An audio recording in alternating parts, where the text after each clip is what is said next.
Woo! It's been a day, hasn't it? Lots of things to talk about. We're not going to spend too much time on the you-know-what. We'll get our say in, and that'll be it. But first, this message.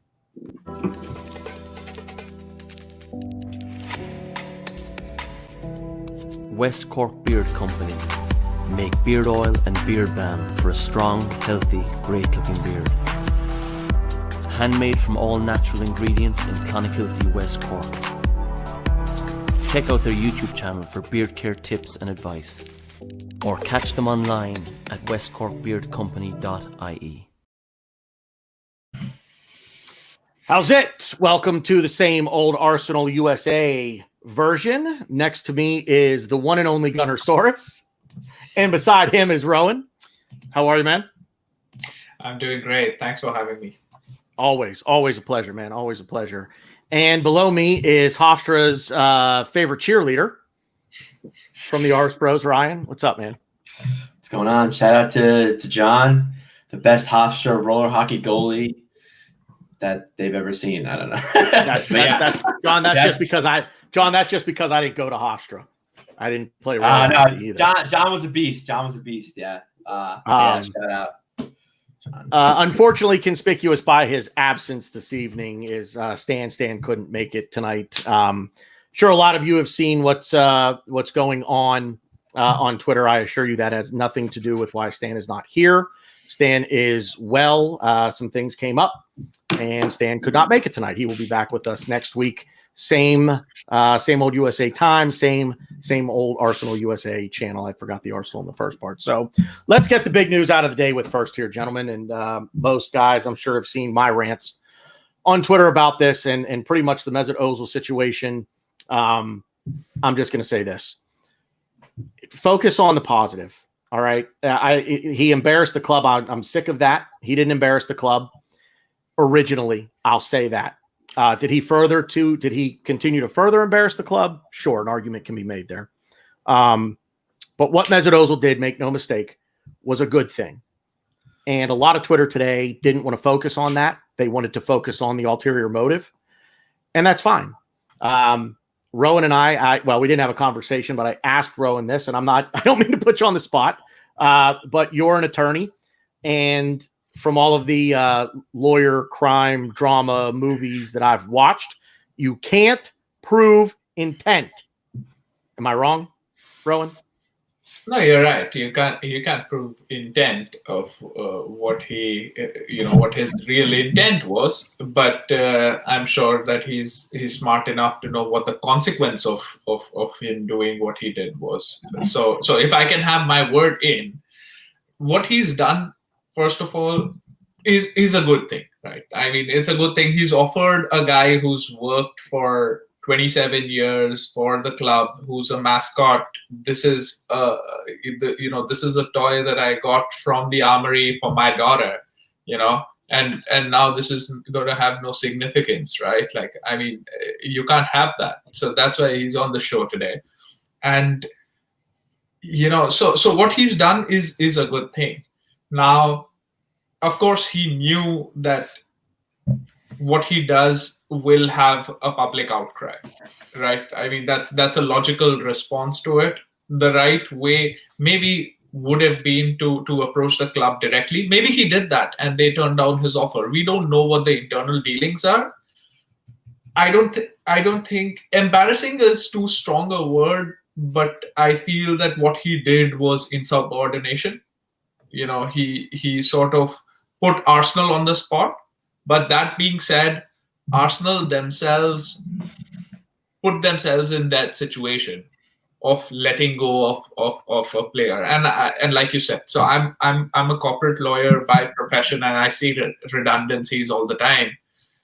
And it's to me it's a matter of life, and that's how businesses run, right? But when it comes to the Arsenal, it's the heart that takes over. And the Arsenal that I have known and loved through the years is a classy club, is a club that looks after their own. And on the same day when you spend $45 million to buy a player, or you're handing out contracts worth multi-million dollars, and then you let go of 55 people here, this mascot there, things like that. It doesn't leave a very good taste in your mouth, and it's very un-Arsenal like. So Arsenal have put themselves in a situation to be embarrassed for the people who are saying that Mesut Ozil embarrassed them. I feel that he was insubordinate in what he did. And, there is a thought process behind why he did it. And that is what it is. So before I come to you, Ryan, which obviously I'm going to, a point that I want to make is this business of going to the club about doing this. Well, as far as I'm concerned, Jerry Key, I believe is how you pronounce Quy. But I believe his name is Jerry Key, Gunnersaurus. If he was made redundant by the club, he's not quote unquote property of the club. So why does Mesut Ozil need to go to the club to offer to pay someone's wages? That's like him coming to me and offering to pay me a wage. I'm not affiliated with the football club. So if Mesut Ozil comes to me and wants to pay my wage and wants to go tweet about it, he's all in the right to do so. Now, that's the way I understand the situation. I could be wrong. And I would like to think that none of us are going to sit here and proclaim to have insider knowledge of what went on behind the scenes here. I guess my biggest problem, and Ryan, I'm going to turn it over to you, is again, it's just because of the perceived undertones of what Mesut Ozil did, a very large part of this fan base who don't like him, all of a sudden now he's a bad guy because of a little bit of charity. And that just, a man, as Stan said to me earlier tonight, is going to be able to feed his family because of what Mesut Ozil is doing.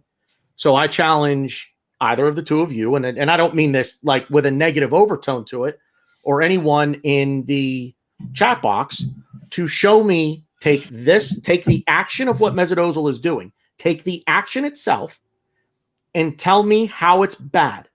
Because from what I can tell, a man's going to be able to feed his family because of Mesut Ozil.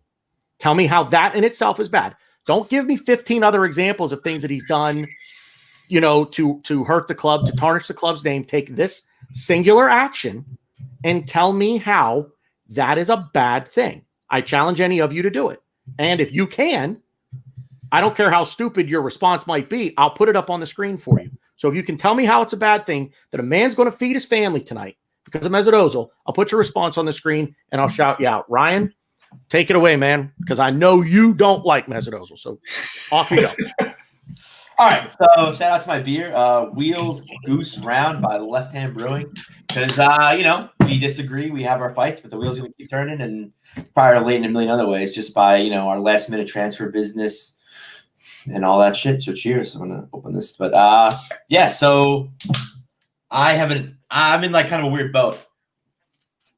So when Ozil came to the club, he was my favorite player. I have Mesut Ozil jerseys. Thanks, Greg. Wait. Can I just say that if Greg's first name should be John? John Ramjohn, I guess. Yes. Okay. That's so much better. Sorry, Greg. Sorry. Anyway, so yeah, so I have an interesting relationship with Ozil. You could say I was sucking on the teat of Ozil. I had my fair share. I always defended him, even when he was kind of starting on his decline. Always kind of defended him and stuff. And big fan. I kind of emulated the way I play the game to him. And the more I watched him play for us, the more things I saw. My love for him slowly turned into, I don't want to say hate. I don't want to hate anybody in this world. My dad taught me, never say the word hate. Hate's a very strong word. But I lost a lot of respect for him.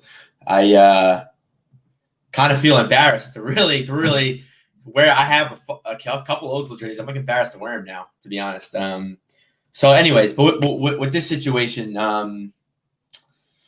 the only person I think that comes out in a good light is I don't know what's his name, the Gunnosaurus. Jay Quay. Sorry, I don't. Gunnosaurus. Yeah, and I'm happy for him. I'm happy that he's getting paid.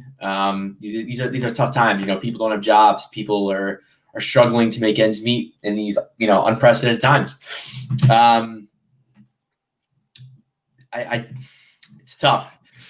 I don't really want to like get too into it, but oh, we're in it, man. It's I know we've got 62 people watching live right now, which is that's got to be a record in the first 10 minutes for us. So this is what they want to hear. So let's go. Let's do it. And shout out to Steve Denham. I'm sorry if I pronounced that wrong, but yeah, it was that bad. I probably had Ozil pajamas, Ozil bedspread.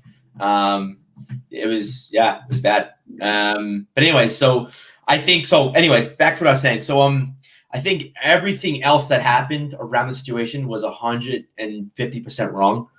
I don't. For me, the thing that jumped out to me that got me really annoyed was the timing. You know, we're celebrating a big signing for our club, a person we've needed at this club, since Patrick Vieira left. I was excited. I know I told the guys that like, if we get him, if we don't get him, whatever. But when we finally announced him, when the tweet came out, I was buzzing, man. I was so excited. I'm excited to see him play. I've been a big fan of his for a few years now. I've watched him play. He totally bossed. I think we played them in Europa or maybe the Champions League, but like a few years back, he bossed it, man. He was easily the best player in both legs. And I've watched him previously. I've been a fan of his for a while. But anyways, I very poor. To me, it's very poor timing. I'm sorry, I'm like dragging this out, but it's just very, very poor timing, very poor taste. Again, and it sucks because I'm reading all these comments, and I want to be like you, like even to the people that are like agreeing with me, even to people that are disagreeing with me. Everybody, none of us know all of the facts. I heard a rumor. I'm not gonna say where I heard it from, but I heard a rumor that Ozil is suing Arsenal because of defamation of character. Don't know if that's true. I don't want to. I'm not here to be like, oh, this just in. But I mean, there's things out there, and you could read into whatever you like. You could believe whatever you like. But at the end of the day, nobody in this room, nobody in this podcast, I don't think anybody on Twitter, for the most part, knows all of the details. So it's hard to really pick a side. But the way I see, very poor timing, very poor taste. To me, I took it as like hey guys, I'm still here. I know we signed Partey, but hey, look at me. I'm here. Look at me. I'm giving money away. I'm doing all these things. I thought it was a little classless. A little. I'm not gonna go overboard. Call him a bum or call him. I'm not here for that. But I just think the timing was very poor, and I just think he kind of, again, I don't know the facts, but the way I took it, he went above the club's head, and he kind of divided the fan base. Then the fan base is very divided. Let's not beat on the bush here. The fan base is very divided. I think he kind of put a wedge in, and he was like, let the floodgates open, baby. Let's open this wedge even more and divide the fan base even further. And listen, it was a PR stunt. I do believe that, and I just don't agree with how he did it, because if you have such a good PR team, if he's doing everything right, like his Twitter is saying, he should have saw this coming. I mean, you gotta, like, come on. It's just I'm disappointed. I feel like I'm like a disappointed dad. But again, I don't know all the facts, so I'm not gonna sit here and slate the guy, because let's face it, I was in a romantic relationship with Mesut Ozil. I won't deny that. I really won't deny that. The things I've said, the things I did for that man, I probably shouldn't speak on this podcast. But honestly, like I am upset. Yeah, thank you. I know I'm rambling so much. I'm just annoyed. I'm upset because I want to be. It's party time. We should be fucking going crazy and excited and going nuts. But we got to talk about this, and I don't want to talk about it. I don't care. It was like, I don't care. So here is, he doesn't care so much. He just talked for 4 minutes about it, uninterrupted. He didn't even take a breath. So don't waste the tweets. Don't waste the tweet. Arsenal's marketing is terrible, letting go of 55 employees right after a big Arsenal event. Now they let go of an employee on a day when they spent money on a player, a bad look, and I could not agree with that more. So here's the thing. I briefly, and I very sporadically yesterday saw, if anybody hears whining or grunting in the background, one of my dogs is dreaming right now, and this is the most noise that she ever makes, by the way. It's the funniest. I thought, because Megan's not here, so I just thought she was okay. Fair. Okay. Anyway. Wait a second, is that what that is? Because it doesn't sound like it's coming from over here.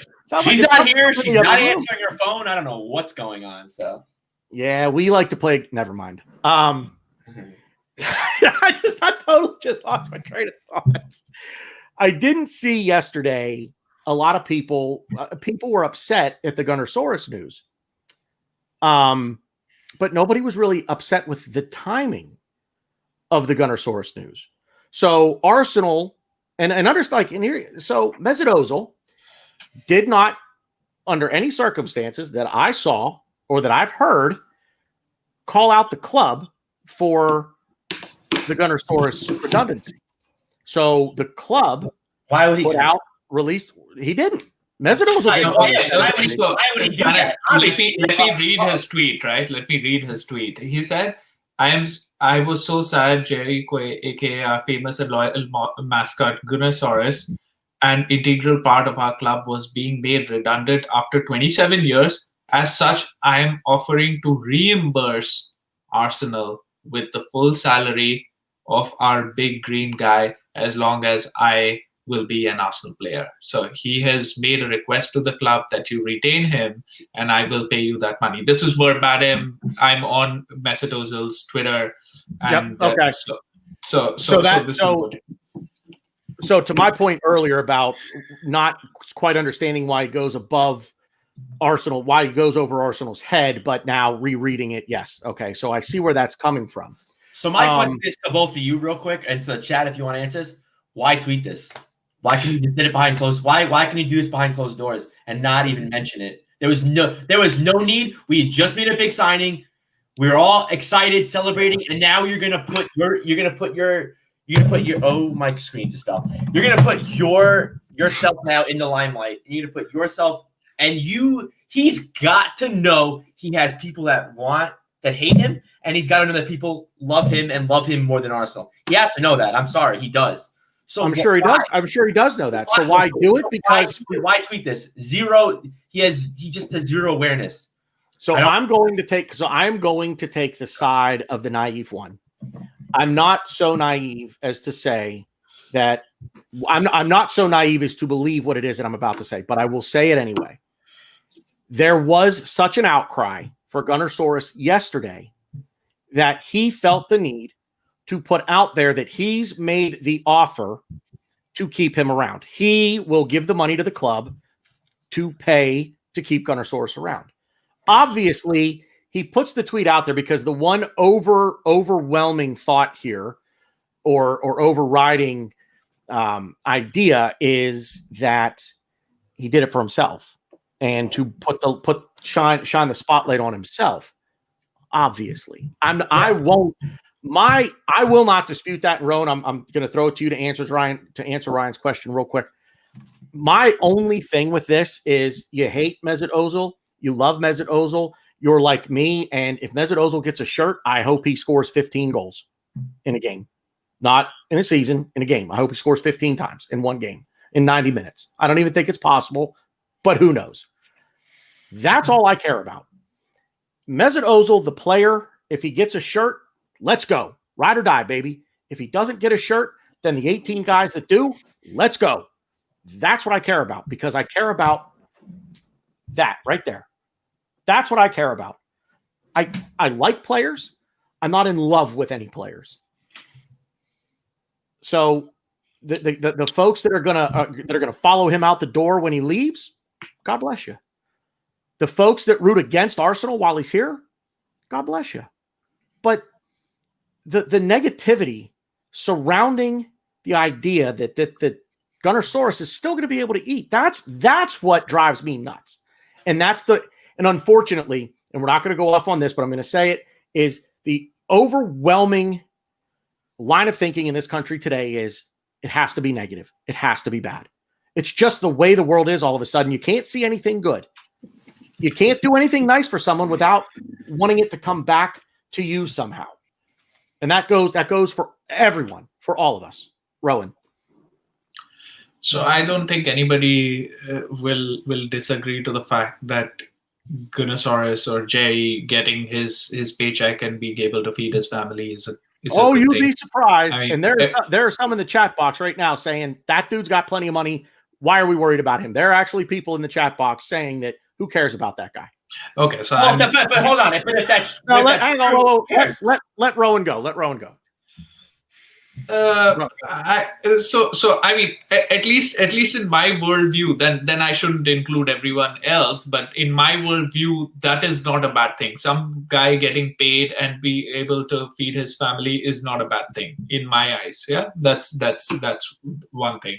Second is another guy helping to offering to help someone is not a bad thing. That's number two. So both of these things are not wrong. Principally, or rather on a business basis, what Arsenal have done is also not wrong per se.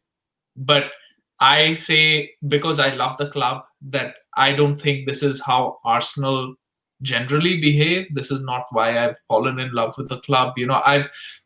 I have seen enough years of us struggling, but what has kept me supporting the club was that we've always been classy. We've looked after our own. How many years did we have Diaby, Wilshere, these guys who used to be perpetually injured, Santi Cazorla, perpetually injured, but we used to keep them there because there was some loyalty towards them. And maybe that's a wrong way to look at it, but that was the reason why football clubs were made, right? It was for the commoners. Now it's become for the rich guys, and that is what the reality is. So that's on the one side. And to everyone who has a problem with the act, I want to say that if Aubameyang did the same thing, if Aubameyang offered, everybody would have been like, oh, he's a great dude, and everybody would have gone back to those reports when he is going to divide the dressing room, etc., etc. So different people invoke different reactions amongst them. But what I think, my reaction would be constant if it was Aubameyang, if it is Mesut Ozil now, if it's someone else, that what he's done, he's an employee of the club. What he's done is insubordination. He has put the club on the spot.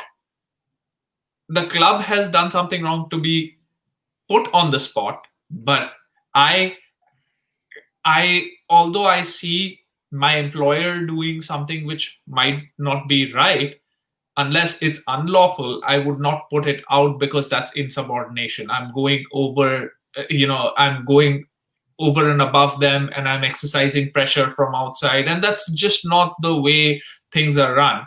And the thing about Mesut Ozil is that he sort of has this thing of doing that, right? Like, do you remember when Emery was really down in the dumps, he was almost going to get kicked out. At that point, he put out a tweet, "All eyes on you," or something like that. He had a couple of tweets which sort of, you could understand it was about Emery, right? And now it's become about Arsenal. And that's, I mean, I don't want to sort of argue with someone on what the intent is, because I can't prove it, somebody else can't prove it. But what I think everybody can agree with is he's sort of done something that's insubordinate, and that's led to a fraction in the fan base, which was already there, but it's exposed it right away on a day when we should have been happier. I wasn't, and this was before yesterday's thing. The time anybody can go on my Twitter, the moment I read Gunosaurus's, the news about him being made redundant, I put out a tweet there. This is much before Mesut Ozil tweeted today, but yesterday I put out a tweet that this is not what I think Arsenal should be doing. This is not something that I like. Thomas Partey, when he was announced, I put out a tweet there that I'm stoked that he's announced, but it's sort of sad that we spend millions on a player when we are letting somebody go, and so my understanding and my position has been consistent, I would think, but the issue has become much larger than it should have been. Ryan? I mean, I completely agree with everything you said, Rohan. I wish you could be a little more in the middle, I guess. I don't know. I don't think I'm at an extreme by any stretch of the imagination. Again, it's just and to Tony Turner's point in the chat, he's done this before. Like we said, people go like, "Oh, well, if Aubameyang did it, everyone would like." Well, yeah, because Aubameyang starts week in and week out. He's a leading goal scorer of our team. He's our captain. Mesut Ozil can't even sniff the bench, and he's tweeting out, "Ready to go before the game, working hard. I'm gonna be ready for the game," and then he doesn't even get picked. So he has the blueprint, or I don't even know what the fuck I'm saying, but he's done things like this before. So when something like this happens, I don't know how you have to think. I feel like to an extent it has to be negative, and to the point of if the Gunnosaurus did get a good severance package, if he's not hurting, again, there's just zero need to be tweeting this the day after we make a huge signing and make a huge, and I'll quote our FA Cup win: always forward 14. We're making moves. We're going forward. To me, this is just, let's divide the fan base. Let's wave my little dick in the air and say, "Hey guys, I'm here. Look at me. I'm here. What am I doing? Here, this is what I'm doing. Look at me." And he's not, as far as I'm concerned, he's not even part of this club anymore. So I'm just kind of over it at this point. But whatever. So TD Shifts, thank you very much for the kind donation. Really appreciate that, because if he didn't do this to help, there would be people moaning, and because he did, people moaning, he trying to host the spotlight, he can't win. I'll disagree with that slightly. I don't think if he just stands pat and does nothing, I don't know that anybody really says anything. I am going to put this on the screen, not because I am agreeing with it. I'm calling somebody out. Jose, no more political talk. If you say another thing political, I'll boot you. Sorry, I'm not going to let it go. I don't care what you say. If it's in jest, this is not a political show. And I do not want any political comments being made. So that's your one warning, Jose. Sorry, man. I don't mean to be so tight about it, so mean about it, but I can't have that. So anybody else on this topic, we're going to move on. I feel like we could just do this for 2 hours tonight. I'm annoyed this is the thing. I'm like super annoyed that this is actually like, oh, we have to, like, let's talk. I don't care. Yeah. Yet I'll ramble because I think that there are so many things to talk about right now. How do we think of our transfer window went, right? Like, I mean, that's something to talk about. Right. Ins and outs that we've had. Tanner, take it away. So Tony made a comment here. It's actually kind of a nice segue into something I was going to talk about a little later on, but let's talk about it now and hopefully just kind of keep the process moving along here. So we are, I believe, 2 players over the non-homegrown limit. So I don't have the list, and I hope that you guys saw the list of non-homegrown players. I don't know if one of you guys wants to see if you can find that on Twitter for me. I can put it. I have it right now. I don't. Do you want me to send it? How do I? You know what? Send it in a message to me on Twitter, and I'll see if I can just pull it up that way.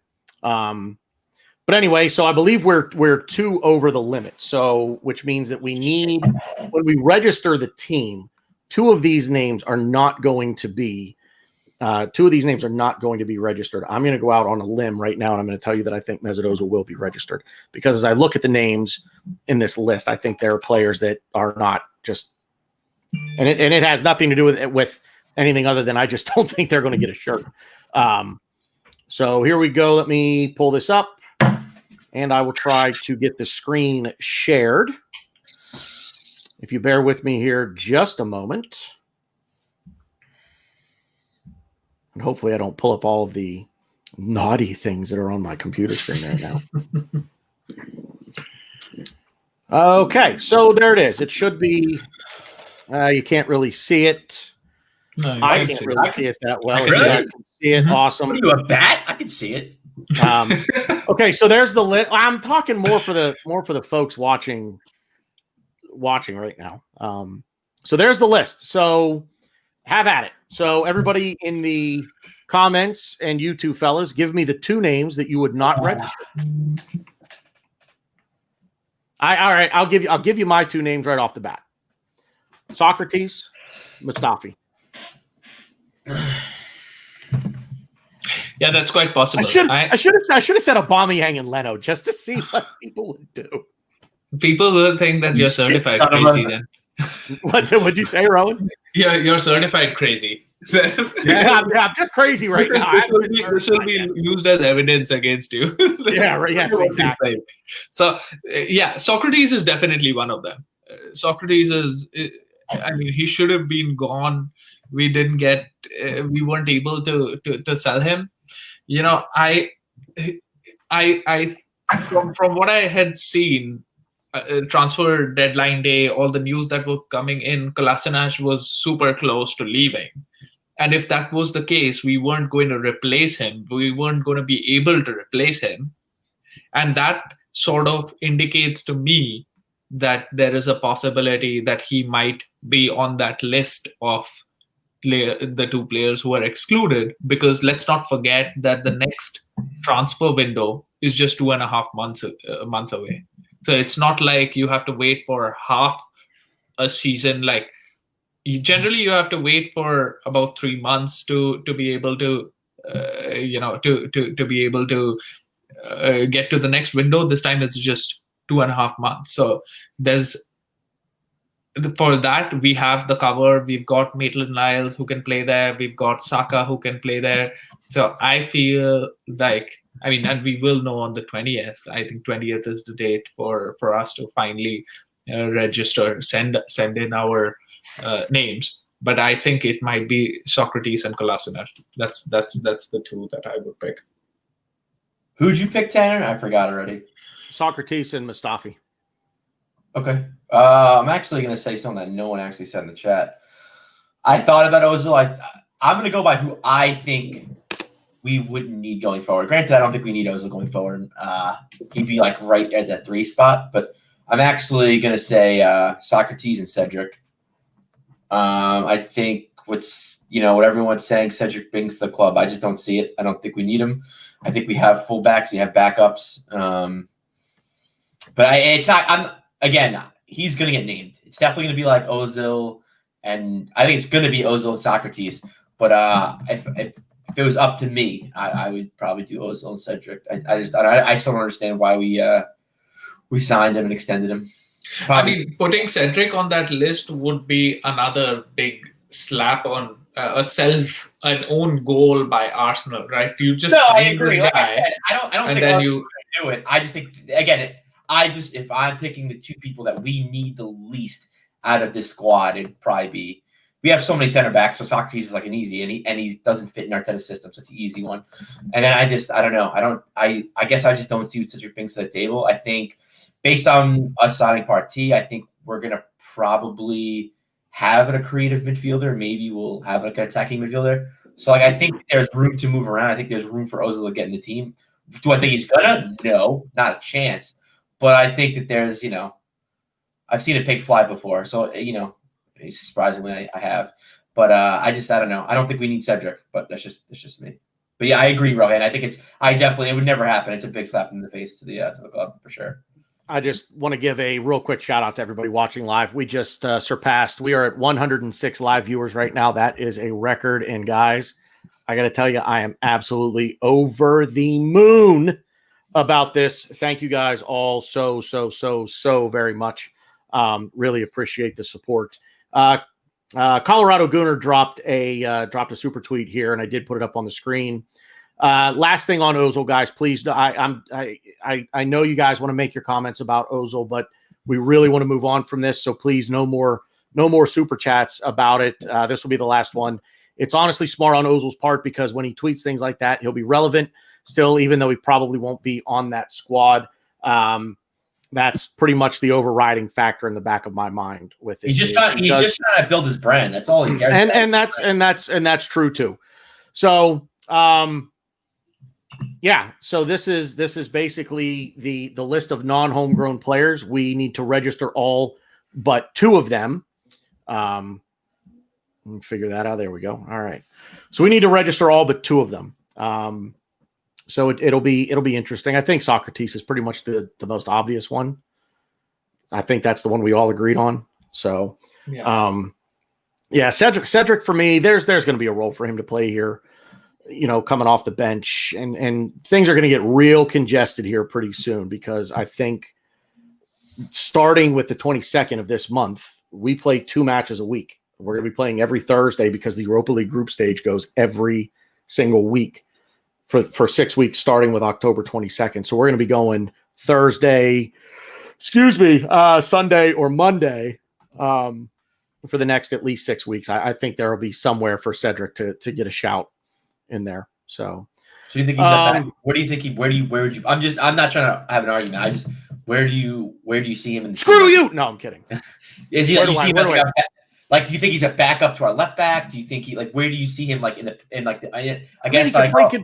can play both, and I think if nothing else, where do you see him on our? I guess I'll use an American football term. Where do you see him on our depth chart? I guess is that American? Is that just American? I don't think so. But for to start he's the backup right back. I think so. I would choose AMN over him. And but AMN I would choose AMN over him. Yeah, but AMN has already said that he doesn't want to play as a fullback, especially he doesn't want to play right back. When did he say that, though? He hasn't said that recently. He said that at the end of last season, and right now, anyways, with the midfielders that we'll come up with, and we'll go into the transfer business. I think that there is a spot for AMN in midfield. And Cedric is he's a fullback by trade, and since he's come into the club, Bellerin's performances have sort of gone up. It still isn't at the place where it should be, but it's still gone up, and that's important. And the first game that he played like 8-10 minutes. He scored a goal. He played better than what Bellerin did. We've got so many matches coming up. We can use a specialist in that position, and we're short in midfield, in my opinion. We'll get to that, but and so AMN can sort of play there. Yeah, because the last I heard about AMN is he and this. I mean, to be fair, I didn't hear Rohan. I didn't hear AMN said he doesn't want to play right back, because the last I heard, at the end of last season, he says, I will play wherever the coach plays me. I will play wherever. I don't care. And then shout out to Adam Park in the chat. He said, as long as I'm playing, I'm happy. And I heard that too. So I don't think he cares. And also too, just based on the way Arteta sets up and tactics wise, he's not really playing right back. Like Bellerin's kind of playing in the right channels, and he's kind of pushed up a lot. So I don't really. Not like playing a stereotypical old school right back, but I don't know. I think I'm just kind of just going back to I'm just annoyed we signed Cedric for 4 years. He doesn't do it for me. I don't know what it is, but whatever. To each their own. Yeah, I think there's a place for him here. I really do. And yeah, you might be right. Maitland-Niles might be the first choice backup fullback. I'll just say full because he can play both. He can play on both sides. So it is party time. But before we get there, this very fast, obscene profit timeout. For Gooners everywhere, this is the ultimate football app for you. For match highlights, interviews, and the best Arsenal videos and podcasts. Download the free Gunners app now from the App Store and Google Play. So Thomas Partey paid the release clause. I don't even really know what to say about it, to be honest with you. I mean, I'll say this. When it happened yesterday, and it was, wow, squirt much. Yeah, geez, you guys see that? Oh my god. Yes, Killer Limes from Outer Space just went nuts on me. From Front Porch Brewing. It's actually Pretty good. that's a hell of a name for your prom date, man. Wow. Yeah, it's got like a fucking Venus flytrap and a lime in it. Only thing is that she doesn't squirt. Family show. The party thing, it just felt to me yesterday a little anticlimactic. It's like, okay, we knew we were going to do something on deadline day. We couldn't afford to just stand pat. And the Alwar news that came out on Saturday. So it's like, okay, this is going to get done. And boy, typical Arsenal fashion to just literally let it go till it wasn't actually confirmed until after the deadline closed. So, or the window shut. Ryan, you weren't very energetic or enthused about it to begin with, but you changed your tune, and I think you and I are kind of the opposite. Like I was pretty stoked throughout the day. I'm like, come on, like somebody confirm this. Let's go. And then nothing until 11:15, and it's like, yeah, okay, woo, done. But you were just the opposite. You were kind of like, yeah, whatever. All right, it's gonna happen, and then it happened, and you were like, swing. Yeah, I'm just an impatient person, so I was like, I just like out of sight, out of mind. And then when it happened, like, oh, I know I sound so excited. This is awesome. Like I said before, we're replacing a player that we've been trying to replace since he left, or we needed to replace. I shouldn't say trying to, needed to replace since he left in Vieira. So I'm excited to see what he could do. I think he's kind of in his prime right now. So we're really going to get to see the best of him. So I hopefully he can get integrated with the team, but I'm real excited because honestly, I know I flip-flopped a lot on the pod a few weeks ago, but I definitely, if I had to choose, I would definitely take Partey because I just think he's someone we need to fill. And Awar is just a cherry on top of a sundae, but we need the delicious ice cream. I think Partey's that ice cream. Rohan, go. Give me. I'm listening, guys. I'll be right back. Rohan, go ahead. So, I mean, I think we discussed this a couple of weeks ago, and Stan and I were pretty much on the same page. I think that we need Partey to solid up the midfield. He'll add that steel. He's going to add that physicality. He seems like a strong, powerful player, and that's a player that we sort of needed for a long time. And like you said, Ryan, I absolutely agree that he is the guy that we needed. Our would have been great, and I think that we need him as well because midfield is just short, but we needed Partey more. So we've done the right thing. It's positive. It's a great signing. He's at the right age. I saw some folks to say, saying that, oh, why have we bought him for 4 years on this contract? So much money when he's 27, but he's 27. He's the ilk of player that we need. He's in his prime right now, and Arteta can coach him and take him to the next level. He's a guy who's played in the Champions League consistently. He's a guy who knocked out Liverpool last season. The holders of the Champions League were knocked out, and he had a great performance in that. So, we've signed a player in their prime, and we shouldn't be worried about what their resale value is, etc., because that doesn't do anything for fans. What we want to see is world-class players playing in their prime for the Arsenal, and that's what we've gone ahead and signed. The only, thing that I have to complain about really is that Arsenal were looking at him for so long. Everybody knew it since lockdown. Since lockdown, everybody was talking about Partey to Arsenal, and we left it literally until the 11th hour. We signed him at 11 o'clock, right? It's literally the 11th hour.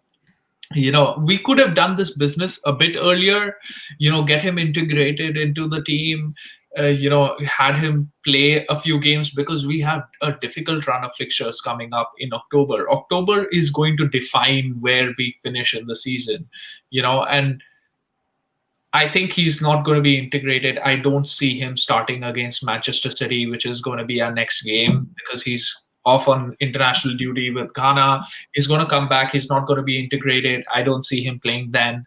I see him probably playing the weekend after. So, that's a bit of a downer, but great player, great signing, absolutely stoked. And something else, also too, to add to that. Sorry, Tanner, but which goes on, which kind of knows what we're talking about. Just the way we did that kind of business. We've been kind of laughed at by other teams. We've been kind of taken advantage of. Panties ripped off on prom night kind of thing. But now with this signing yesterday, taking him right out from under Simeone's nose and kind of being like, oh, you don't want to play with us? Well, guess what? We're not going to play with you. We're going to take what we want and we're going to walk away.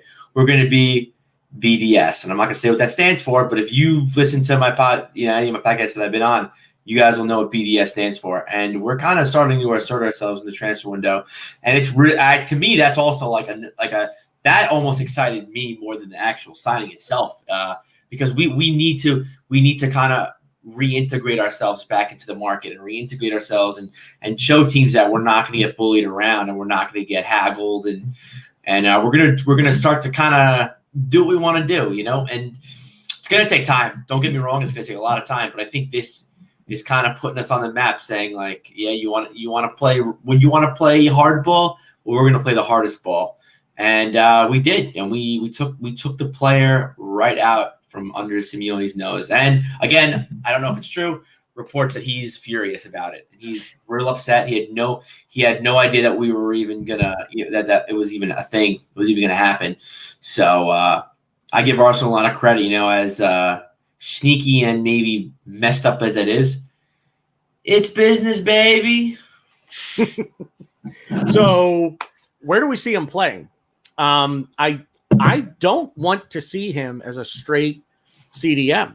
I think he offers more than that. So are we talking about a 4-2-3-1 formation? Does Granit Xhaka sit back and play that defensive midfielder role?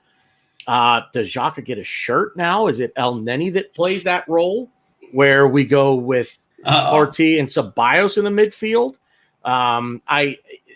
Dave, 4-3-3. That's where my head is at with this. I mean, it could even be. I saw somebody up here earlier even suggest a 4-1-3-2, which I don't see happening. As intrigued as I think I would be by it, I just don't see that happening. So, how do you see the midfield shaping up here, boys? Ryan, I'll let you handle that one first. Honestly, how do I explain this? I don't really care because our formation and tactics are so fluid. We're constantly changing formations throughout the game that really I don't really care how we start. So Partey is pretty much I would say the best way to describe it would be like a Ceballos, but like Ceballos' bodyguard. He's a little bigger, buffer. Let's say buffer, that's weird, but he's a bigger guy and you're weird, so it's expected. Well, that's what they tell me. He's more imposing than Ceballos, but they kind of do the same things with the ball, without the ball. But I don't really care. I've loved Arteta's tactics, and I don't want to even say I loved his formations because I don't even know what his formations are half the time. I think we played a back four against Sheffield, but again, it constantly changed, and it's crazy too because I was always a person of before a game. Gotta see the 11. I gotta see 11. I gotta see who's starting. I gotta see formation. My one gripe with Arsenal was when we came out with our lineups, we would just list the 11 players. Whereas other teams, I know Everton does it, and a couple other teams, they'll show the players in their actual positions, on the screen. And I'm always I wish Arsenal did that. I really want to know what we're doing. I want to kind of do an analysis of where they analyze. I don't know. It's not analyze. It's not analyze. I know you think it is, and you want it to be. It is not analyze. I promise you. Too many killer lines from outer space. But yeah. So I don't really. It's cool now because now I'm okay, cool. I just want to see these 11 players, and the formation and tactics that Arteta is going to step forward with, I think, are just going to speak for themselves. So I'm just excited for him being integrated in the team, regardless of where he starts or plays. Rohan? So I think we short in midfield. Let's get that started, right? Like, who do we have among senior midfielders in the club? We've got Ceballos, we've got Partey, we've got Xhaka, and we've got El Neri. These are our four senior midfielders. And then you can have an EMN in there. You can have a Joe Willock in there, a Smith Rowe if he's fit, someone like that. But, those are going to be more the Europa League group stages, that sort of player. So I think we're going to play 3 out of these 4 in most weeks. And I think at some point, what has to happen is in bigger games, it's going to become El Neni, Partey, and Ceballos, and against other teams, it's going to be Xhaka, Partey, and Ceballos. That's how we will play, and there won't be a specialist defensive midfielder. But what is going to happen is, like, they sort of need to know where the lines are, and one guy has to clean up, the other one can sort of go a little further forward. Things like that. So, that's what is going to happen, which is why it was important for us to get another midfielder in. Just think about it. Ceballos is on loan still, and El Nani wasn't in the fold till 5 games ago. So, that's the state of our midfield. So we have to sort of shore that up, but this is what we have to play with, and we'll play this formation. And I want to see a 4-3-3.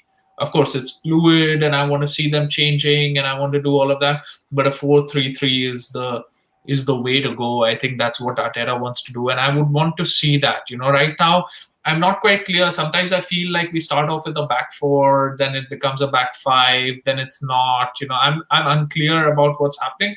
It's a good thing to the extent that we keep winning, but I don't want our players to get confused, and sort of not realize what their position is, get caught in between, and not know when to switch, because that sort of was happening against Liverpool, right? Which is why Tierney was left exposed, because at points we were playing a back 4. At points, AMN was a left wing back, he was midfield, he was left back, he was playing everywhere, and essentially he was playing nowhere. So because of which, Tierney was left exposed. So that's a problem. And on the point that Ryan made about us acting like a big club and taking Partey, that the guy that we wanted, that's great. And I love that La Liga rule. If you're paying the release clause, you don't have to talk to the club. You just go to the La Liga offices, put down the check, and you get the player. You negotiate with the player. And just imagine if the Premier League had it, and if we had got Luis Suarez like that, effectively there was nothing wrong. And I would have loved it if he had done a 45 million plus one and actually right. player this time, right? It would have been justice after years, right? When we did actually pay offer to pay the buyout for Suarez, and Liverpool just didn't negotiate with us. So, this time it was great that we didn't have to do that. We left it till the last moment. Some other club could have come and taken him away in the same fashion that we did. We left it till the last moment, but all's well that ends well, and can't wait to see Thomas Partey in that midfield shoring it up. So actually, I will say something. I actually want to see Saka in the midfield.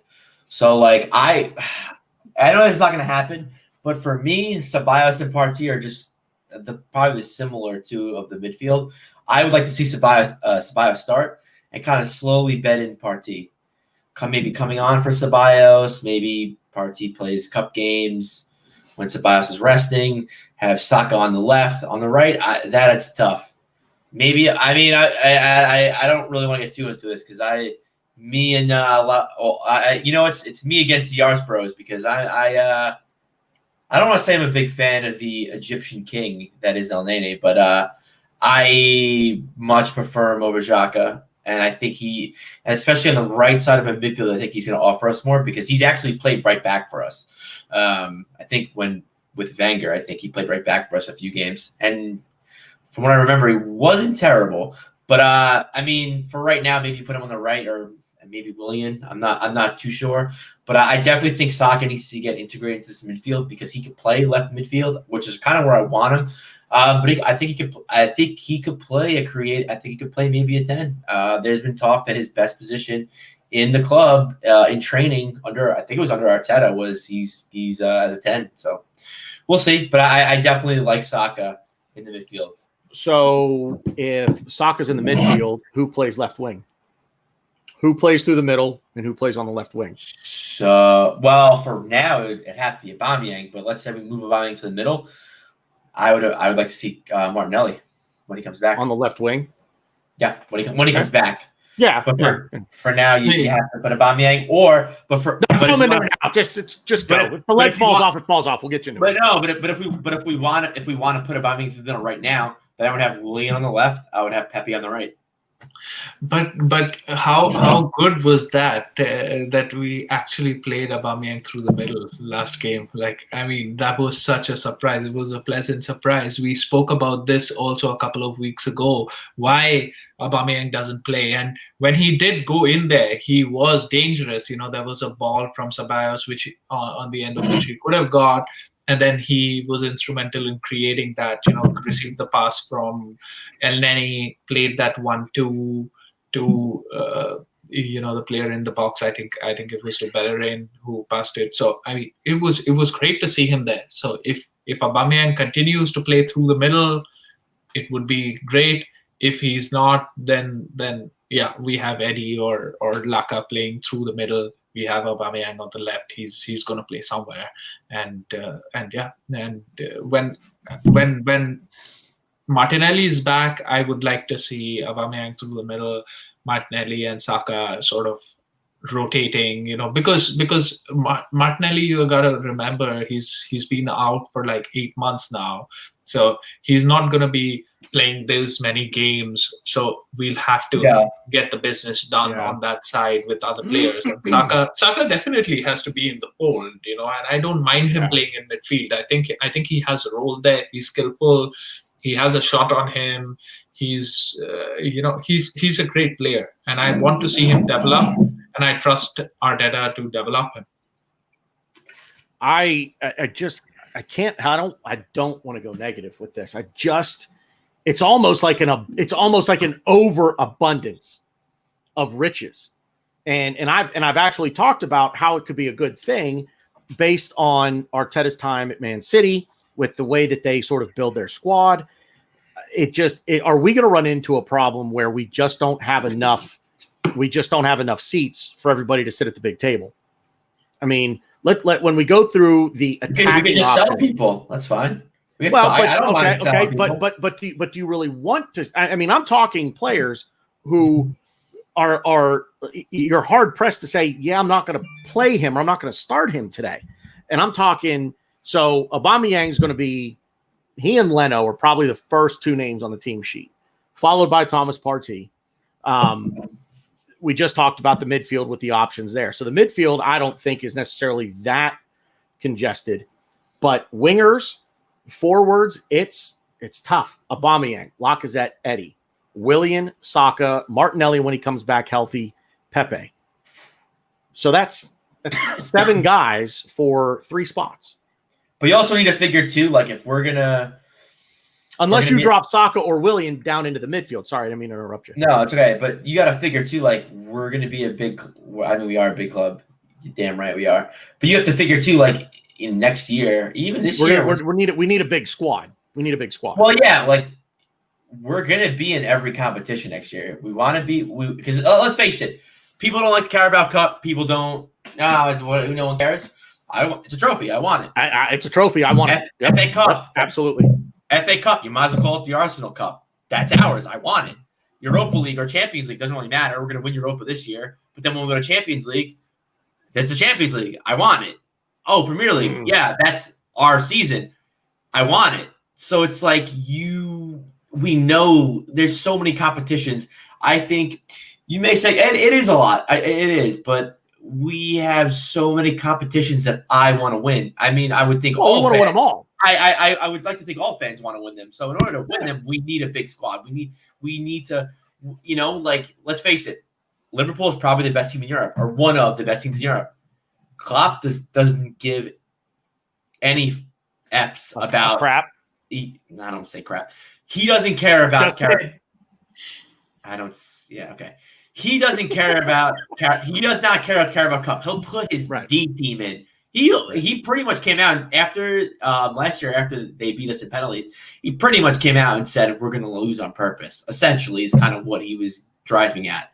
So I mean, if you're the best team in Europe and you don't care, like no, I don't want that mentality. I want to win every cup. I want to keep winning, and this is what we need. We need an abundance of riches.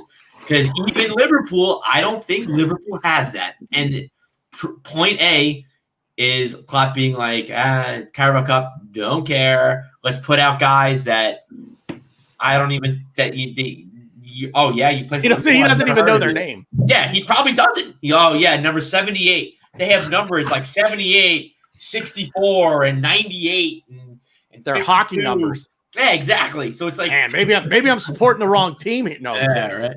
Kidding. But yeah, so but it comes. Hang on. You know what? I'm going to give myself one. You know what happens when I say that I might be supporting the wrong team?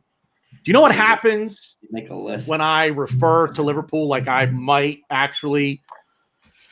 I can't even bring myself to say it, but do you know what happens? Do you know what happens, Bearded Gooner? Talking to yourself. I just put myself on the list. But here, let's put myself on the list. But like me rambling through all this thing, you also have to, at the end of the day, are these players gonna want to do that? Is Reece Nelson gonna be like, yeah, you may make the bench for Carabao? I rattled off these players. I completely forgot to even mention Reece Nelson. And honestly, like, I don't know, it's tough because. He looked really good against. I like Reece Nelson. I think Reece Nelson's got a spot here. I do. I don't know about this season though. He may have to go out on loan. And let's face it. And also, two people that don't know in the chat, we have 10 more days in the domestic window, so we can still loan people out. There's talk that Saliba's going to go to a championship team. Not too upset about it. But I don't particularly like that idea. I get it, but he needs game time. He's not going to play for us. And listen, I watched him play in the U23s. I don't know what people were smoking when he was like, "Oh, he's levels above." He was fine. Is there an echo in here? He was good. He was fine, but you could tell though that it was like a training session for him. You could tell he's kind of like, he 6'4", he's 18. He's not going to get any use out of the U23s, especially when our team is all of our U23s are all loaned out. So he's not going to get any experience. He's not going to really get in the thick of things.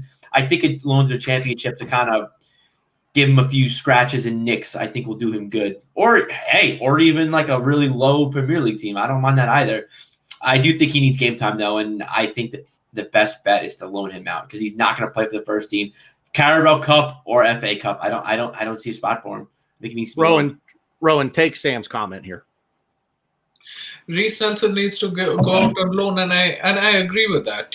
I mean, he did well at Hoffenheim, and I was excited to see him play. But then, since he's come back to the team, he's sort of not found his feet in front of goal. He just tries to hit the perfect shot, and things are just not going for him. He's frustrating a little bit. He comes in front of goal and sort of becomes like Theo Walcott, right? Doesn't know what to do then.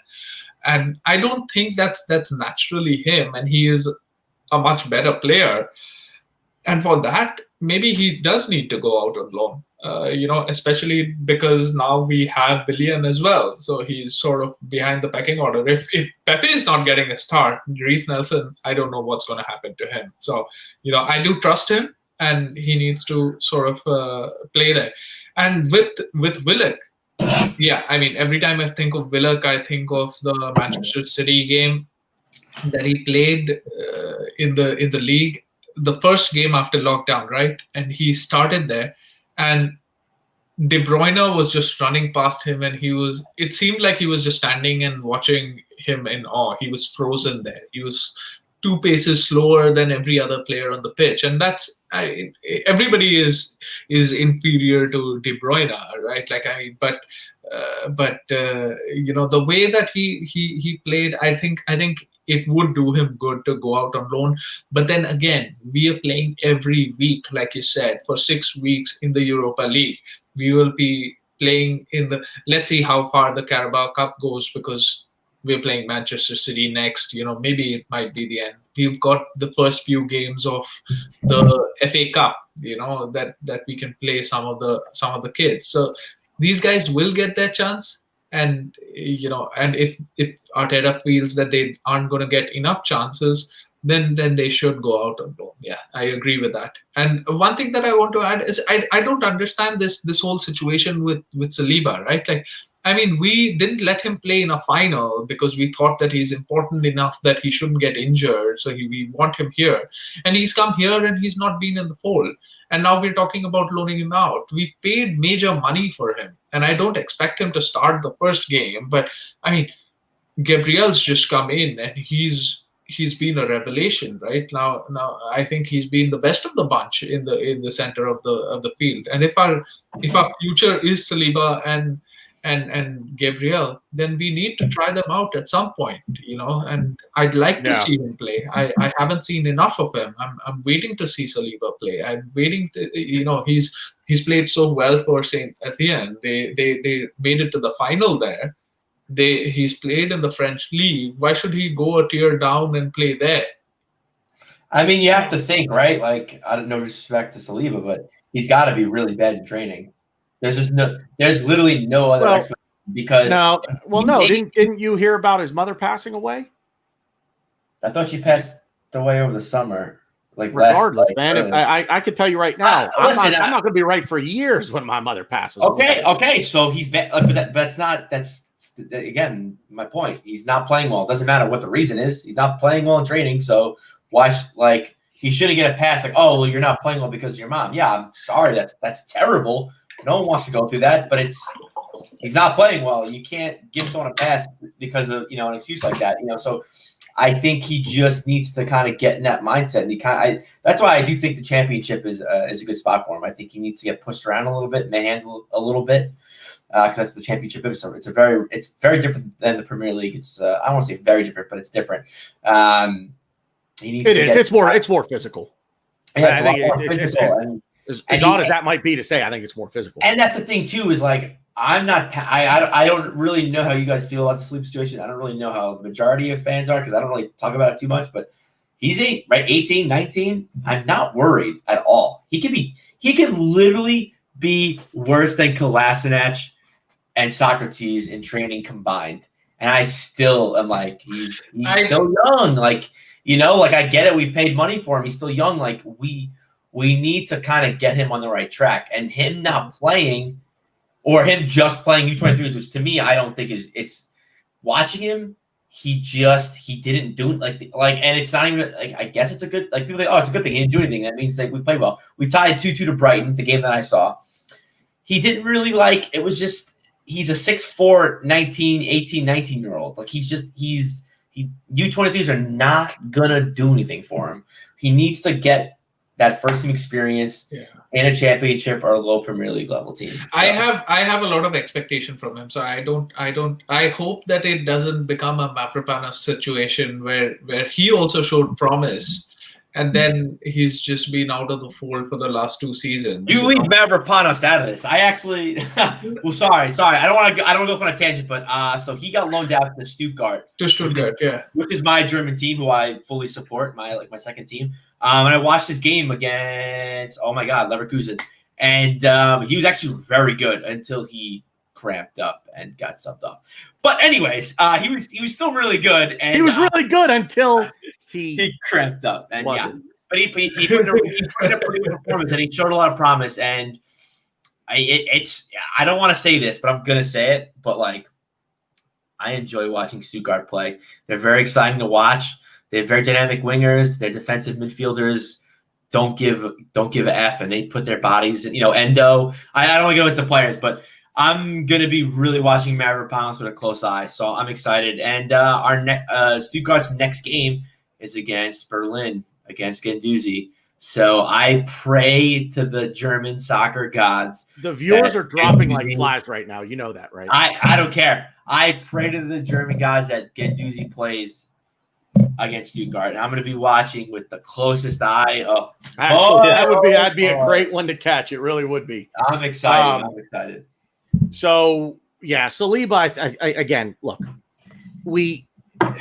all right. So it's either an Arteta we trust or not. And I trust that Arteta, whatever he's seeing, and I would like to think that Arteta is, and I think it was Robbie Earle on NBC's deadline day coverage yesterday was saying that Arteta is the kind of manager, he's not a rah, in your face kind of guy, but he's a guy that he can put his arm around you when you need that.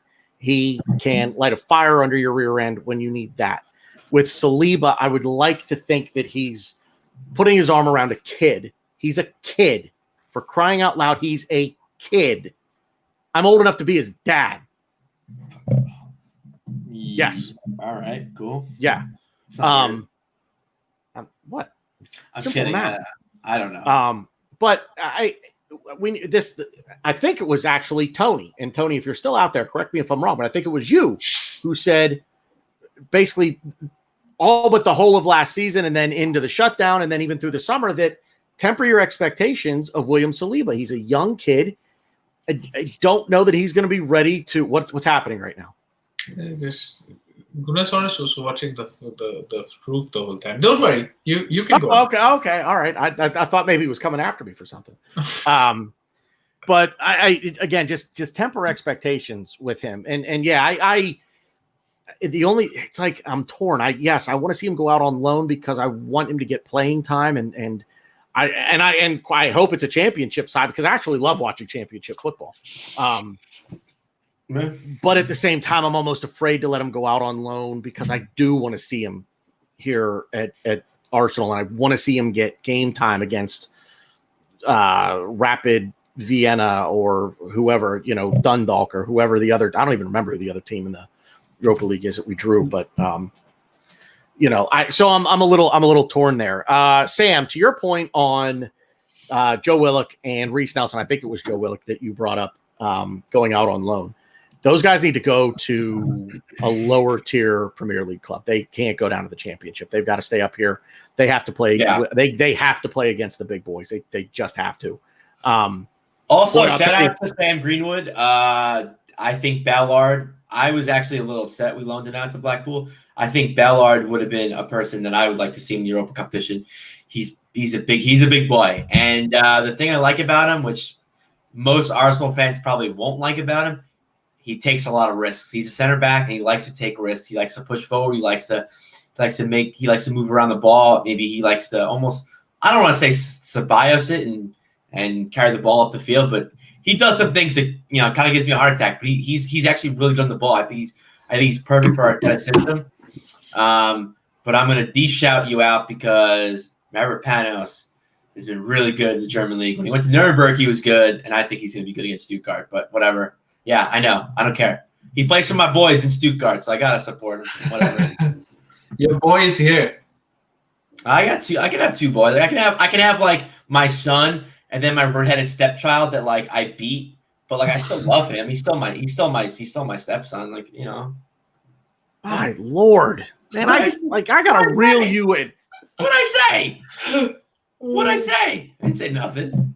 Beating children. What's wrong with you? Leave that up to me. I don't have any children, so therefore it's fine. It's good. Lone Star London. I'm going to throw this one back up there.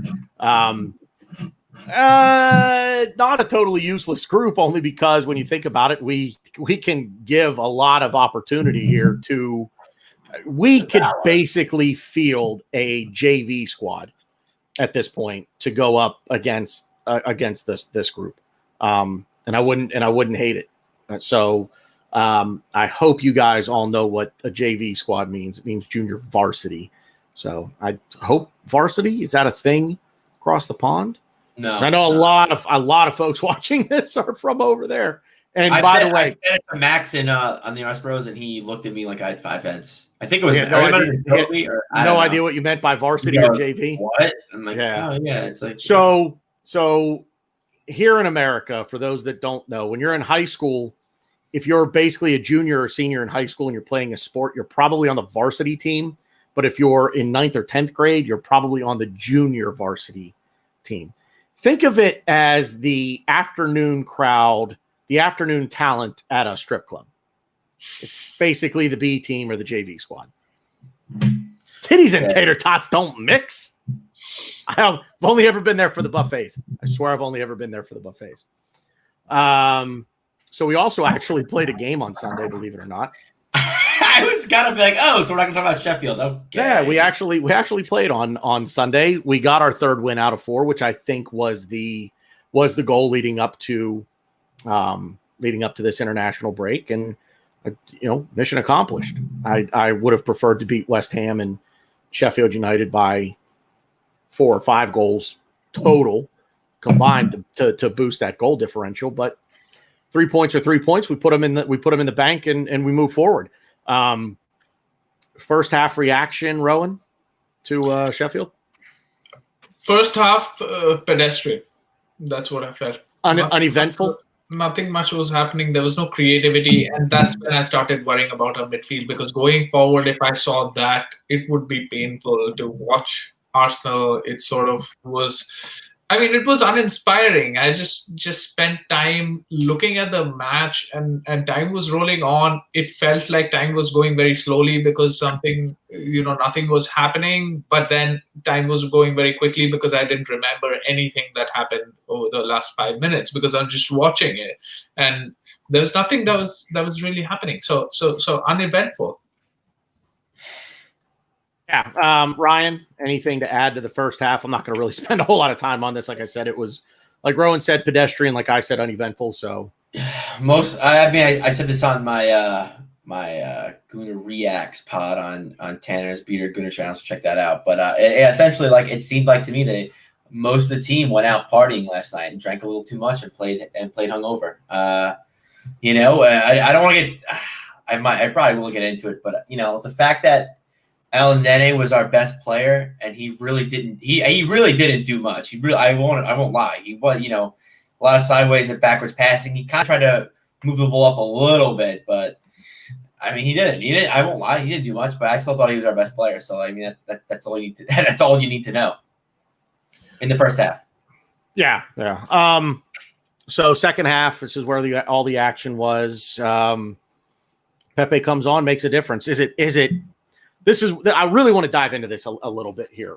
Was it Pepe that made the difference, or was it? I don't know that the formation really changed, but Aubameyang moved into the middle. So was it Pepe coming in that changed the dynamic, or was it Aubameyang moving into the middle that changed the dynamic? It was a combination. I think it was a little bit of both. Yeah, was it 50-50, or was it weighted in one direction? I would lean more towards Pepe, but I did notice. I said it to you guys. You guys didn't answer me, so I'm thinking maybe you guys disagree with me. I don't know, but to me, when Aubameyang went through the middle, it seemed like their center backs got closer together. They kind of narrowed up a little bit, and I think that's how how Pepe got the wings a little bit. And he kind of took advantage of that, and he's skillful on the ball. So yeah, I mean, you give him the wings, you give him an inch, he'll take a mile, and that's what he did. And I think great ball movement for our first goal. El Nene brought in 3 defenders. Yeah, El Nene did that. Fuck you, Arse Bros. Sorry, I had to say that. I apologize. El Nene brought 3 defenders in, gave it to Bellerin, and Bellerin had the nice pass to Saka. And yeah, it was good. And I think Pepe helped in that setup as well. So I think Aubameyang might have been the catalyst, but I think Pepe kind of just I mean, yeah, I agree. I agree with Ray. I think it was definitely. I'm sorry, but yeah, I think Aubameyang in the middle was definitely a catalyst. I think the team worried more about Aubameyang, but I don't want to. I gave Pepe my man of the match, so he did all the work for us. Rohan? Yeah, I think the intent was clear when we came out in the second half. We started playing a little bit better than what we did in the first half. Then, still things weren't happening, so we had to take out Eddie, and which was a surprise, by the way, that Eddie starting when Lacazette had scored 3 goals. So I'll take you guys' thoughts on what you made out of that. Was it just casual rotation? Did Arteta think that he should have scored those chances against Liverpool, and was this sort of giving Eddie a chance, or is it Arteta or the club sort of pushing him out of the door because he's not gone and there were no links? So I don't know what it is about, but you guys can tackle that. But then we started playing better, and like Ryan said, Elneny pulling 3 defenders with him, 1-2. Played really well. 2.5 minutes. That's what Arsenal do, right? They blitz you. They have these moments where they can play in that way. And Pepe showing why he's so important, right? Like, the pace that he had, and then the angle that he created, it was an acute angle. And if he keeps hitting those, I have kept saying this for the longest time, he can be our Arjen Robben. If I were his manager, I would make him take that shot 10,000 times. Like, I don't know, like Bruce Lee said, right? You fear the man who's taken one shot 10 times, who's tried one kick 10,000 times. You don't fear the guy who knows 10,000 kicks, but the guy who knows who's done that one kick 10,000 times. I would make him Daniel LaRusso and the Karate Kid. Exactly. So that's what I would make him do. And he can do that. He's shown that. The whippage that he has on his left foot is absolutely amazing. R1 and shoot from PlayStation. Every time he does that, I feel like I'm playing on PlayStation. It's R1 and shoot. That's what he's doing. And it was great. And we were showed up. And then we conceded. We conceded out of nothing. That shot was also good. A great curler. That. Yeah. And for me, Gabriel played really well. Yeah, and Gabriel played really well. I thought that if he had not conceded that goal, which wasn't his fault really, I mean, for me, Gabriel was the man of the match. But all in all, we shored it up. It was squeaky bum time at the end of it, but we needed the 3 points. We've got 9 out of 12. We would have taken that at the beginning of the season. Oh, absolutely. Yeah, this is great, and especially. I have to mention it. The results over the last couple of weeks, and especially this weekend, things could have gone south. We capitalized on it. We have capitalized on it big time. And imagine this last year. That's a great point. Imagine this last year. Teams around us dropping points. What do? Oh, you're jumping off a bridge? Yeah, sure. We'll join you. Let's go jump off the bridge too. To be fair, we played first. I feel like if we played after these teams. I mean, I don't know. I do think we're in a better position now. So I'm not saying we would drop points, but like that was our MO. All the teams dropped points, and then we had the late game, and we're like, when we shit the bed everyone's dropping points. Let's just play a little loose. Let's hang out a little bit. Oh, we lose to Brighton. Yeah. So Rohan, you brought up Eddie getting in for Lacazette. You wanted our take on it. I actually asked this question to a few people. I am actually at first I thought, are we saving him for the window? Is there something in the works here? Is he going somewhere? That was sort of my original thought. The more that I actually thought about it, though, I think it was just a little bit of rotation, getting Eddie into a game that Arteta maybe thought there was something there for Eddie to do, and unfortunately it just didn't work out for him. But I don't think I'm reading much more into it than just Arteta making a decision that he kind of thought maybe this was a game for Eddie and not necessarily Lacazette.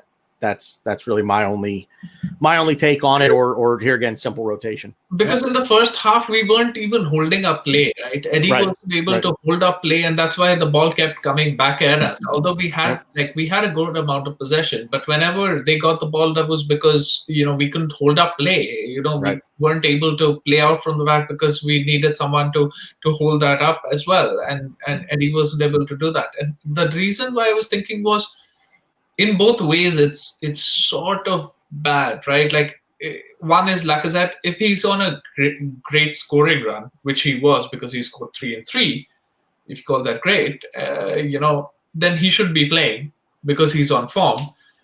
And if it is that Arteta thought that he should have scored those chances against Liverpool, I mean, it'll be damning on his confidence if he's dropped for that reason, which I don't think he is. And I don't think he was either. So I think I also agree with you that it might just be rotation, but I was sort of worried when I didn't see him in the lineup. But yesterday I followed deadline day and there was no news of Lacazette, so I'm pretty sure it was just rotation. Right? Yeah. Ryan. I agree. The only problem I have with it is I think this was a game perfect for Lacazette. I don't really know what Arteta was thinking. In hindsight, yeah. I could have saw the lineup of their team. I could be like, okay, we're gonna have to work, and that Sheffield are a gritty team. We're gonna have to kind of dig in the trenches and work a little bit, and they're not in form. I think what are they 0-4? They scored their first goal against us, or 0-3. I don't know, but I think Lacazette would have been perfect for this game, and he's 3 for 3. So I don't know, but I don't mind. I don't hate Eddie starting. I don't really think there's much of a difference in Eddie and Lacazette. I think they both offer different things. I don't really prefer one over the other, but I really thought that Lacazette should have started this game. But with that being said, like I said, I do want to see Eddie start some games for us, especially since we didn't bring a striker in. And again, breaking news: apparently Balogun is training a lot with the first team. So even if he gets in, some cup games, that'd be nice, because I do think we should try to keep him. I don't know if all hope is lost yet, but maybe we give him some. Maybe we have him sniff some first team action. Maybe we can work something out. I don't know. We'll see. Yeah. All right, boys. I think we've beaten the Arsenal horse to death. It's sufficiently dead. Rohan, I'm going to give you your last thought. My last thought is that October that's coming up is an exciting month for us. It's a difficult month for us. We're going to be playing Manchester United, Manchester City. We have other big games as well. We have to capitalize on it. Can't wait for the Prem to come back. We were on a good run, right? And we've seen so much of a bad run last season that at this point we needed a good run. We've been on a good run, and just want to see how Partey is going to play. He is our new toy. I'm like a kid who wants to play with the new toy, right? Like you just opened the last Christmas gift, and yeah, and that's the best one. So right, yeah, of course, yeah. So that's what I think. And let's get over the negativity. I don't think all of this conversation outside of football deserves more press than what we've given today. Let's not be divided. This is a good time for our club. The last few months have been good. Just remember, every time we argue, just remember the bad time that we had, last season. And now it's time for us to be united and to enjoy. That's what I feel. Can't wait for it to come back. Can't wait to interact with everyone on Twitter. That's kind of it. Yeah, Ryan, final thoughts. I'd have to agree with Rohan. I'm excited. I'm excited to play with my new toy. I think the most excited I'm going to get is just seeing the starting 11 when he finally starts. Not necessarily our starting 11 against Man City. Just seeing him in that tweet when he's starting. So it's going to be exciting to see him. And the only thing I have to really say is just I don't want to go back to this, but the whole Ozil thing. Like, please, guys, let's just go past it. I don't care what happened. We shouldn't care what happens off the field. we root for Arsenal, the football team. We want them to succeed. We want them to win games. We want them to win trophies. I don't care if he's paying a mascot's wage. I don't care what he's doing. I don't care how much money he's sitting on. Let's face facts. He's not even getting a sniff into our bench, onto our bench. You know, he's not playing for us. Who cares? I don't care what he's tweeting. I don't care what he's doing. I care about us. I care about us in the games and what we're doing. So up the Arsenal. Yeah. That's it. My final thoughts. Yeah. It's always the Arsenal and Ryan, I'm going to echo something he said earlier, always forward. Today was a bit of a bad day. We all have our thoughts on that situation, but it's done. It's over with. And we move on. We get excited. I think you guys will agree with me. I think everybody will agree with me. Thomas Partey is the player that this club has longed for a long time. We have finally found someone to hopefully play in the style, the manner, the intensity, the integrity of Gilberto Silva and Patrick Vieira. I'm not saying that Thomas Partey is going to be either one of those two players. My God, he's going to be better.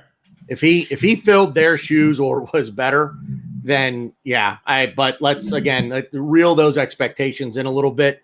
Patrick Vieira is a club legend, and he's one of the first probably 4 names that get mentioned when you ask anyone that question. Start rattling off Arsenal legends. Patrick Vieira is in that top 5.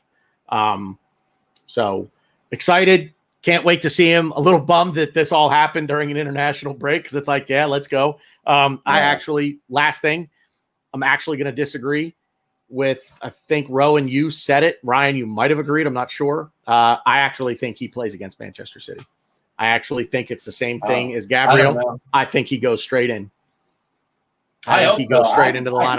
I hope so. I think he does. Call me crazy.